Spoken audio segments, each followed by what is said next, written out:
a little bit of a problem. He's let's Phil, but just give him a hard time about how fast he drove when he gets here.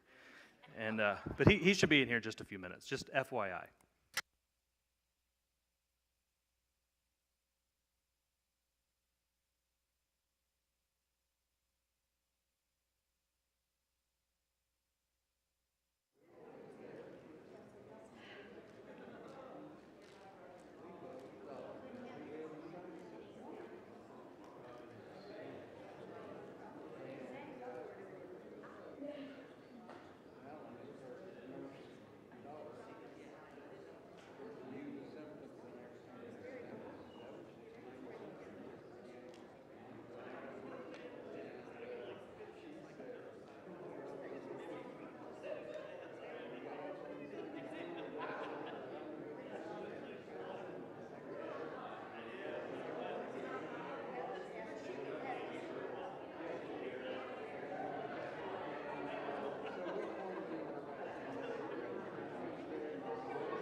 It's not on? Yeah.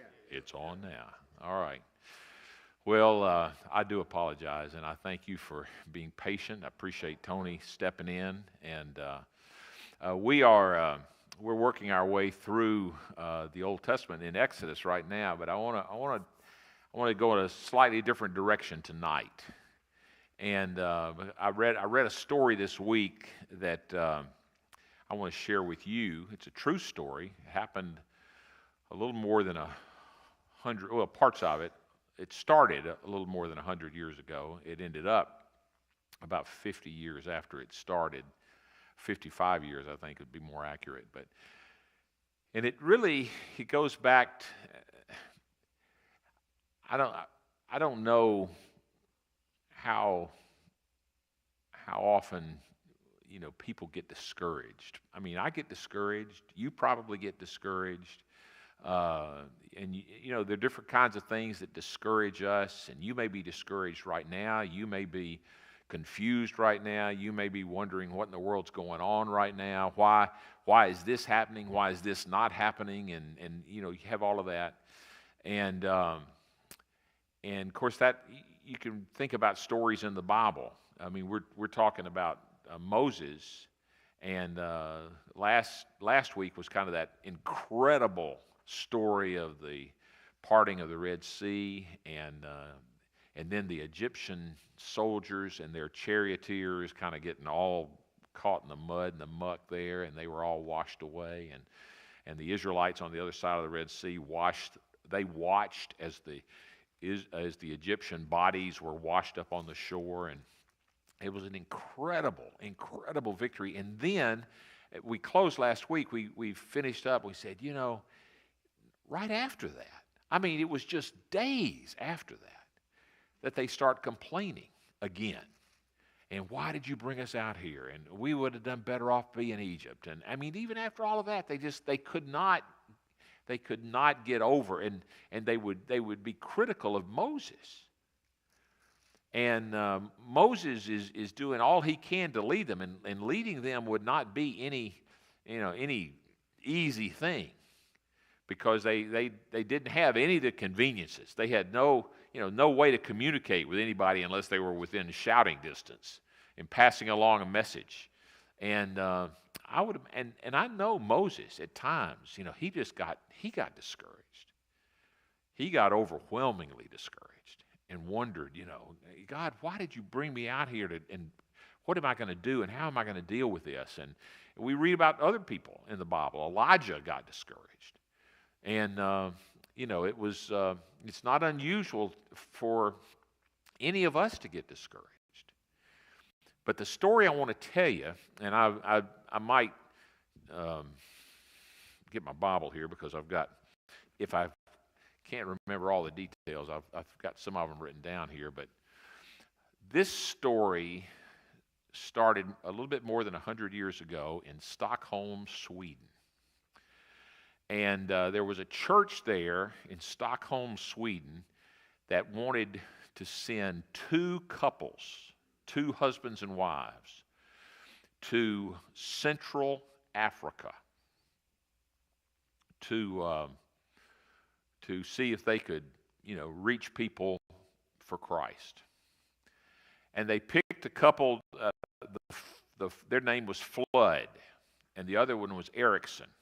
So you had the Floods and the Ericksons, and no children, but they head out for Central Africa, and when they get there, they have to actually use machetes to cut their way through some of the jungle where they were, so they could establish a mission station. And here they had left Stockholm, they had left Sweden, they had gone to a part of the world that they weren't familiar with and maybe had never been to before. And so they established this mission station where they could operate. A year, they had no results at all. And they probably were,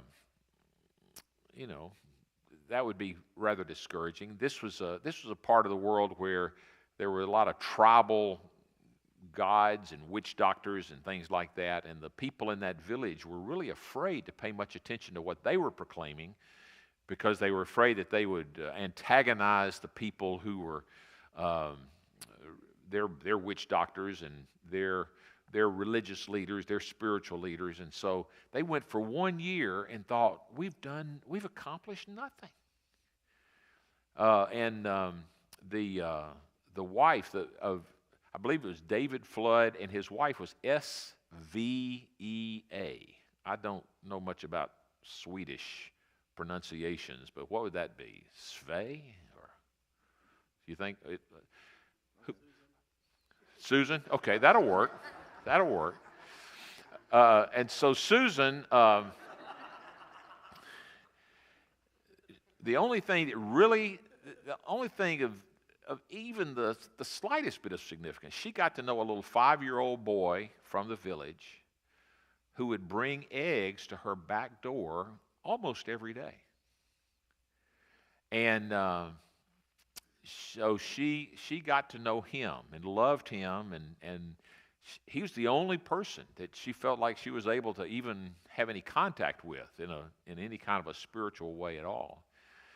But she became pregnant, and also had malaria. And so she was bedridden until the baby was born. And the baby was a little girl. They named her Aina. Aina? What? Hannah. Okay, that's good. That'll work. But they named this little girl, and she had malaria for 17 days after the girl was born. This was in, I believe this was in April of 1923 when she was born. And, but 17 days later, the mother died. And the father, David, who, I mean, it had already been a rough year. I mean, being uprooted and trying to get established and nothing really to show for it. And so his grief turned to bitterness. And he was just so discouraged and so upset and just couldn't, and so he wasn't going to stay. And so he gave his daughter to the Ericsons. And he went back to Sweden. And where he did everything he could to drown his pain with alcohol. And that went on year after year after year. And he would not allow anybody to say a good word about God in his presence. And anybody who knew him knew that he had such bitterness and such anger, and his life was just destroyed because he had gone over there with dreams. He had gone over there at great sacrifice. He had gone over there to make a difference, and he just felt like God had really let them down. Well, in the meantime, back in Central Africa, the Ericsons, within 3 days of each other, were both poisoned to death. And they were, but some of the tribal people just didn't want them around. And so they both were dead. The daughter, Hannah, whatever her name was, she was given to a couple of a married couple, a man and husband and wife, who were American missionaries. And so they took responsibility for her, and eventually they moved they came home to America and lived in South Dakota and worked with churches in that area. She grew up, went to high school. They renamed her, not to Hannah, but to Agnes was her name. Agnes. This was a long time ago now. And I'm not saying Agnes is an old name. I'm just saying it's a long time ago. But they called her Aggie. So Aggie grew up, went to high school, graduated from high school, went to Bible college, and at Bible college she met her husband. His name was Dewey. Dewey and Aggie, and they fell in love and they got married. And they spent they raised a family and they worked in churches all over that part of the country. And then he became the president of a Bible college in the Midwest. And I believe Northwest Bible College or something like that. I'm not familiar with it. And so he was this president for this Bible college. And on their 25th wedding anniversary,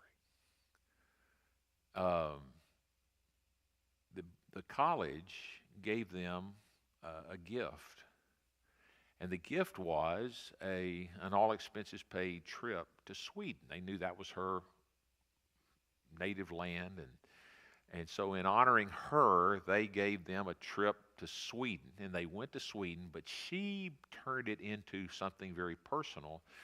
She was going to do everything she could to locate her biological father. She had had no contact with him, wasn't sure, had no reason to think that if he was still alive, he would probably be right there in Stockholm. So they spent 5 days in Sweden looking for her biological father. David Flood would be his name. And so they did have his name, and they didn't have any results at all those 5 days. But then the last day that they were there, they got a tip that led them to an old rundown apartment building. And up on the 3rd floor, they found his apartment. And he was bedridden. He was really on his deathbed because he was dying of liver failure. And they went in, and he was there very weak, and she said, "Papa, it's Ana." And he would have never expected to hear that. And he said, pretty quickly, he said,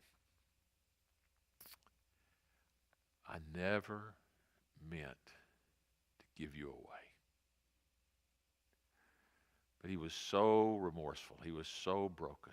And they wept and they embraced. And all that bitterness, they said, just kind of was evaporating right before their very eyes. And they spent some precious time together.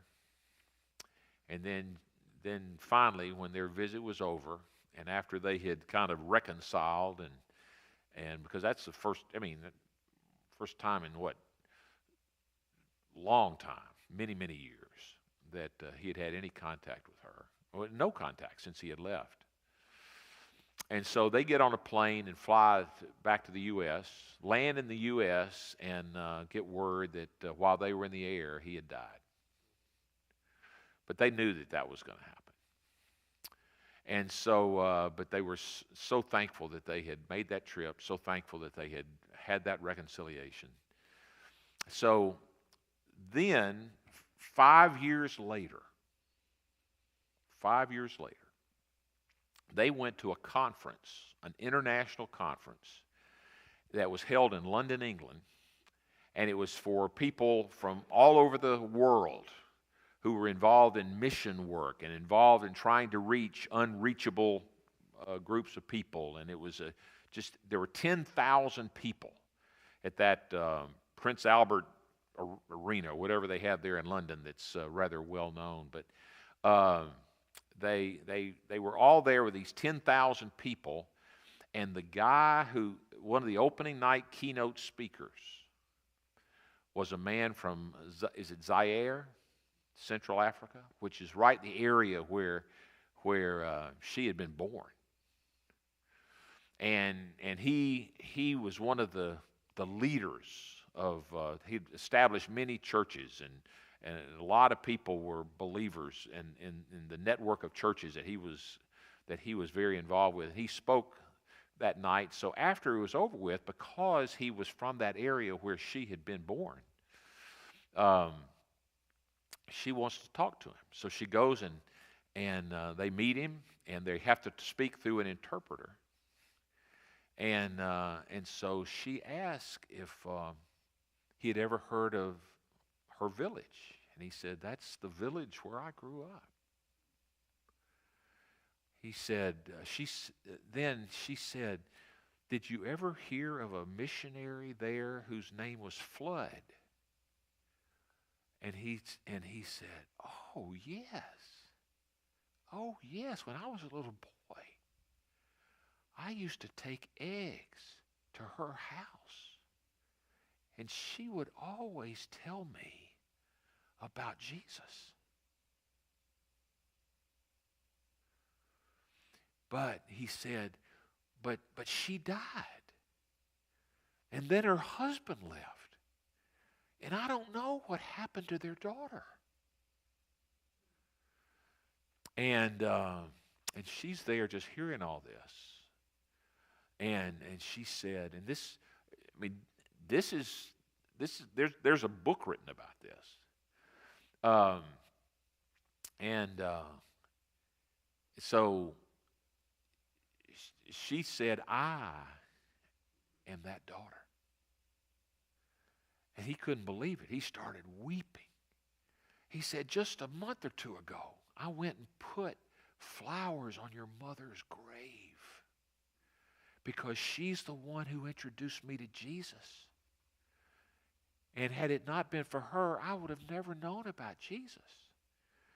But he said there are hundreds of churches and maybe hundreds of thousands of disciples who know about Jesus because your mother told me about Jesus. And I heard that story, and I thought, how powerful just a little seed. I was reminded of that passage in Matthew 17 where he says, if you've got faith that's it has to be just a grain of a mustard seed. It doesn't have to be big or fancy or flourishing or whatever. It's God can take the smallest things and he can make such a powerful, eternal difference. So I heard that story, and I said, man, that's a story I need to remember for days when I'm discouraged, or days when you think nothing's going right.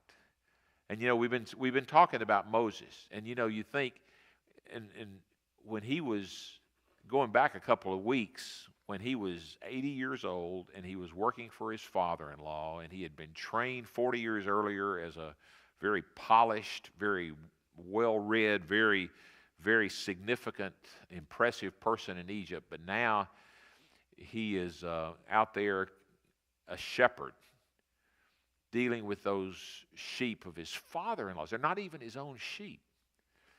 And you wonder how many times he could kind of kick himself, say, man, how did I get in this mess?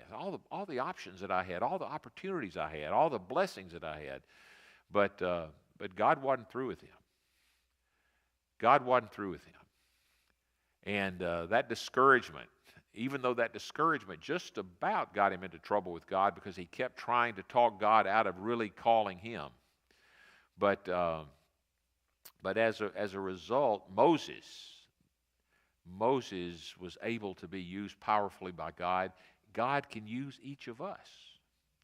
God can use each of us. Now, I thought I might just, can any of you, you hear that story about that woman who influenced a 5-year-old who came to her back door.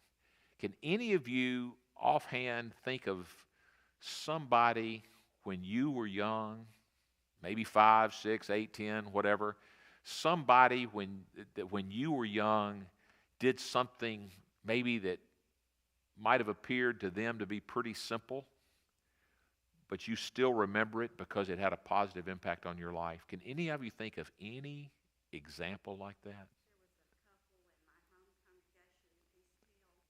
The Wheelers, and they were an older couple, but they had a farm.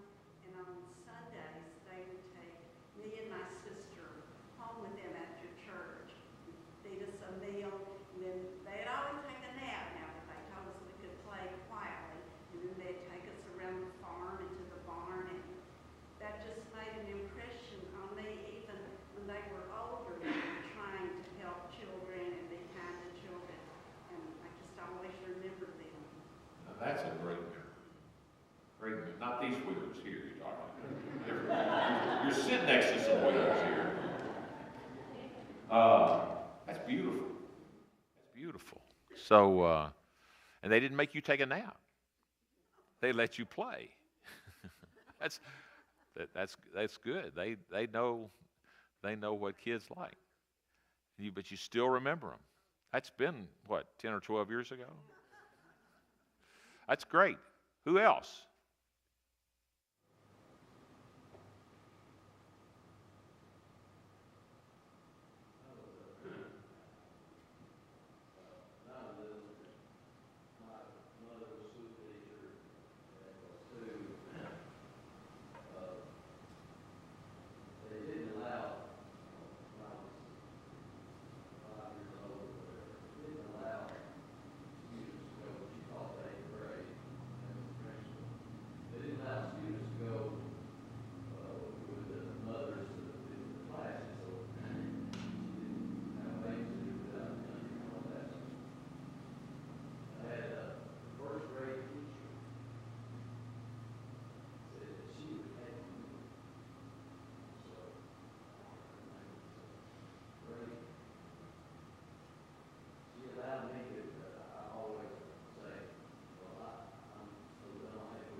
Great memory. That's great. That's great. Who else? Anybody else? Impacted when you were young by somebody who said something or did something? I still remember a guy driving the carpool to school when I was, I think in the 7th grade maybe, and I remember him looking over his shoulder in the back seat, and he said, "You're going to be a preacher someday." And I thought, I doubt that. But I still remember him saying it, because I couldn't think, why in the world does he think I'm going to be a preacher? But I don't know. It's debatable whether he was right or not. But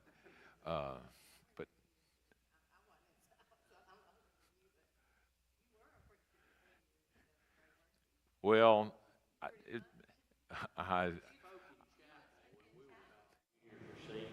yeah, you all laughed at me too.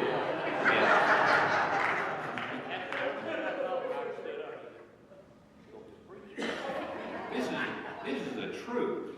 I mean, we were in Acuff Chapel, named for Judy's family, and the seniors sat down front, and the 7th graders sat in the very back. And if you did anything, what I really remember was trying to lead singing, and we had a different songbook there than I was familiar with, and we saw thee not when thou didst come to this poor world of sin and death. You know that song? We saw thee not when thou didst come. Well, it'll go by several tunes.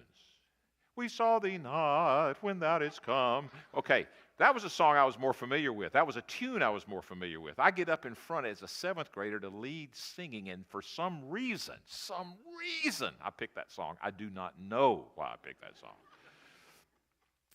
And I guarantee you, I gave people like Bill and Judy a heyday that day, because I started off, we saw thee not, and everybody sitting there going, except the seniors were just rolling. They just wanted to, I mean, they were just eating it alive. And so I just realized nobody was singing. And Roger Flannery, one of the teachers, he got up. He was a song leader. And he got up and he said, hey, let me help you here. And he got it started off on the right tune. We saw thee not when thou didst come. That's the right tune. And so, I can't believe I did this. Second verse, I said, okay, I got this. I didn't have that. I did it over again. I mean to tell you, don't you remember that? Oh, you're not telling the whole truth. But they loved it. That was a nightmare. That's the reason I don't ever try to lead singing again. But that, you know, I guess at that point say, okay, preacher or song leader. Not going to be a song leader. I know that. So, all right, giving you time to think of somebody else. Who else?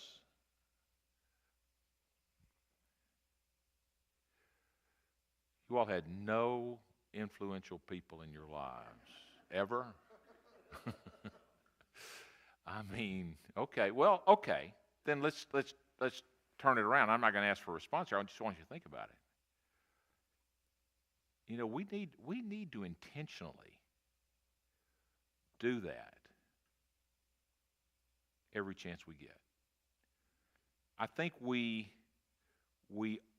seriously underestimate the impact of a word of encouragement, especially to a child. Especially, you know, teenagers are never going to act, you know, you're never going to compliment a teenager and say, oh, thank you so much.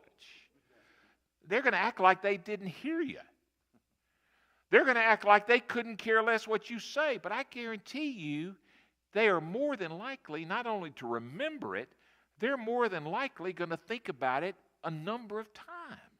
If it's positive, you know, they hear enough garbage, they hear enough negative, they hear enough put downs, and but if you say something, I mean, just pray for God to put it on your heart that you'll say something that comes really from your heart. You're not doing it just to make a show, and because that wouldn't be a great show anyway. But especially because what we need to do here, and we've talked about it, and I hope we're going to continue to do more and more. We need to have more young men helping to lead us in worship. And when that happens, it makes a huge difference when people go out of their way. And a lot of you do this. We go out of their way to let that person know, man, thank you for doing that today. I really appreciate that. That makes a big, big difference. And so we have an opportunity to, and you never know. You never know what kind of influence you're going to have on people. But you have an opportunity to do that. Last chance. Frank, you got something to share. I mean, the Wheelers have already been brought up, Frank. Come on. Will you? I'll start anyway, and you'll probably finish it. About a week ago, we were heading to Jacksonville, so we were at the airport, and we had to get there early. And we sat there, and we were reading, and Frank was reading his Bible, and I'll tell you what, I was reading a book. Oh! And he was reading his Bible, I was not. Frank will tell us after church. So I don't know, anyway. So we were just sitting there very quiet. There were not very many people around us at all. And suddenly the attendant that was at the desk there at Southwest came over to us and she said, where are you going? And we said, well, Jacksonville. We were sitting in the area where Jacksonville people would sit. And she said, I noticed you're reading the Bible. She said, you must be Christians. And we said, yes. And she said, I've just heard some very devastating news. And I'm very disturbed. And I would really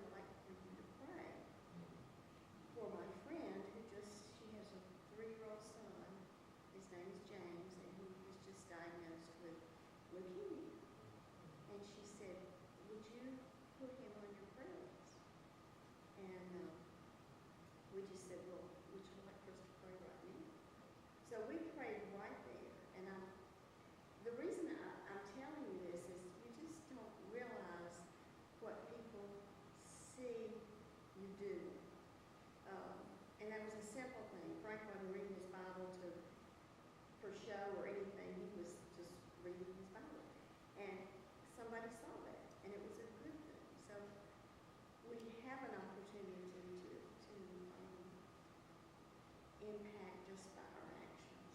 Absolutely. That's So powerful. y'all pray for little James in Texas.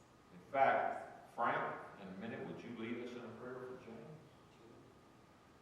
I keep looking around here. Sometimes they leave me a handheld microphone, but not tonight. So. But I think everybody can hear Frank. You'll stand up, I think they can hear you a little bit better. Anything you want to say about it before you pray? Well, we have asked numerous people to put James on their prayer list, and a lot of people have. And I wish I'd had presence of mind to ask the lady for her phone number so I could follow it up with her, but I didn't. So God knows. she'll never know that I'm having you praying for her. Lord, we thank you for your promise to hear and answer our prayers.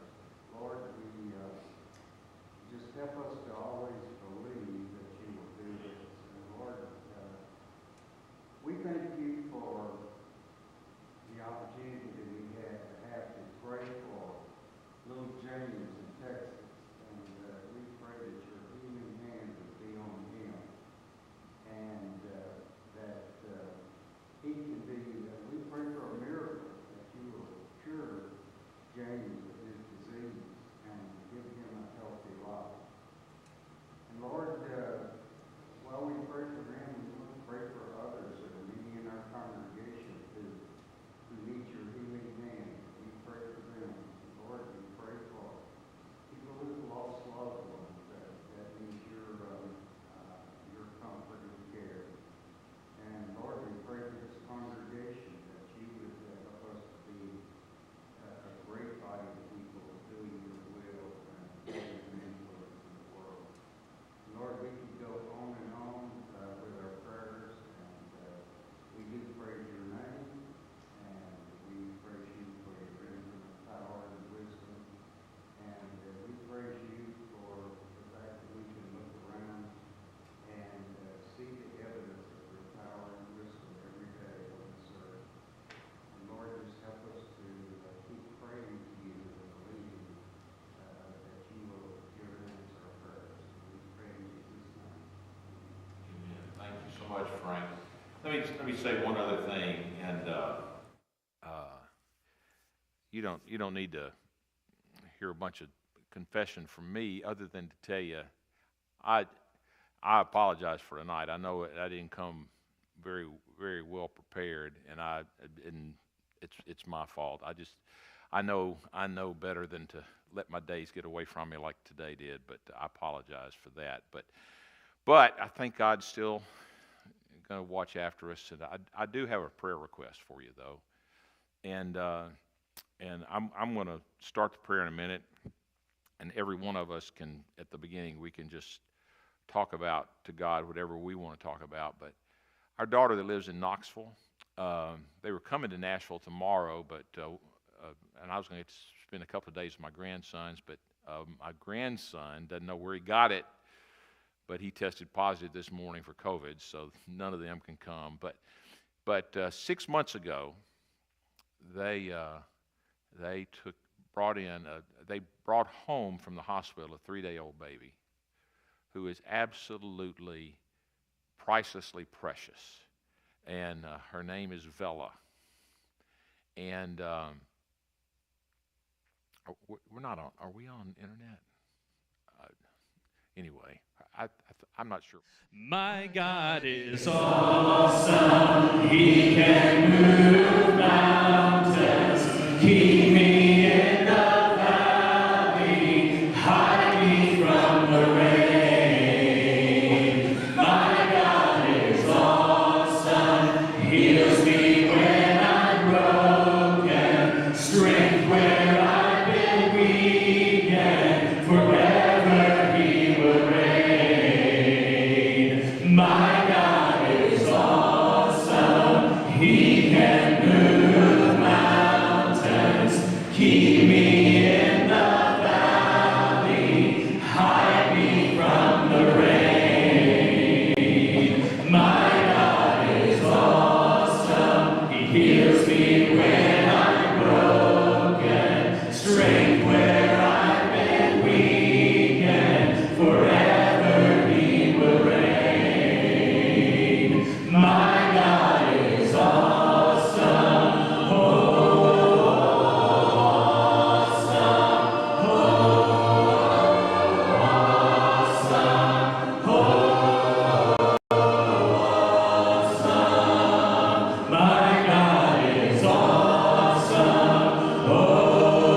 His grace is why I'm living. Praise His holy name. My God is awesome. Oh, awesome. Oh, awesome. Oh, awesome. My God is awesome. Oh,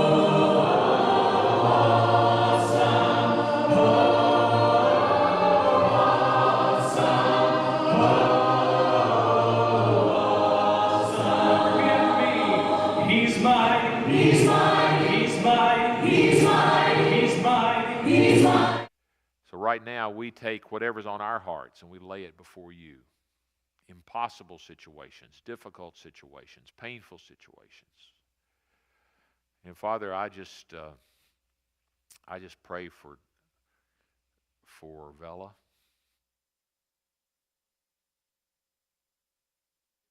Everything about her. Thank you for such a precious little girl. And Father, I pray that we know you love her more than all of us put together. So we pray what's best for her, and you know what's best for her. And Father, we just pray that tomorrow's court hearing, in Jesus' name, amen.